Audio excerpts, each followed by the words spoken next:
নমস্কার বন্ধুরা, আবার একটা মিনি ব্লগ নিয়ে তোমাদের কাছে চলে এলাম। এই যে বরমশাই এখন যাচ্ছে অফিসে।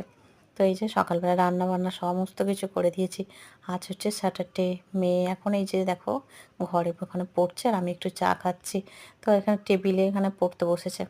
তারপরে পড়া হয়ে যাওয়ার পরে যে ব্রেকফাস্টে মেয়েকে আজকে ভাতই দিলাম। বরবটি আলু ভাজা আর এখানে আলু পটলের রসা। পটলটা নেয়নি, আর একটু ডাল।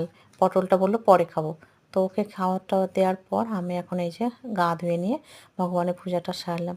সেরে আবার একটু গানে বসিয়েছিলাম, একটু পড়তে বসিয়েছিলাম, কারণ শনিবারটা ওকে একটু পড়া আর গান এগুলোর মধ্যে দিয়েই ওকে বেশি ব্যস্ত রাখি। কারণ সারা সপ্তাহ তো আর অতটা করা যায় না। তারপরে একটু দই দিয়েছিলাম খেয়ে টেয়ে, তারপরে একটু খেলা করে স্নান করেছে। ভাত দিয়ে দিয়েছিলাম দুপুরবেলা, আমিও ওর সাথে খেয়ে নিয়েছিলাম। খেয়ে একটু ঘুম থেকে উঠে আর চলে এলাম ছাদে। সন্ধ্যা নিবেদন করবো, মেয়েও এসেছে সাথে। তো একসাথে দুজনে চলে এসেছে, ও ওখানে বসে বসে খেলা করছে আর আমি এখন তো এই যে ঠাকুর প্রণাম হয়েই এসছে। ঠাকুর প্রণাম করে একটু হাঁটাহাঁটি করে মেয়ে আর আমি দুজনে নিচে চলে যাব।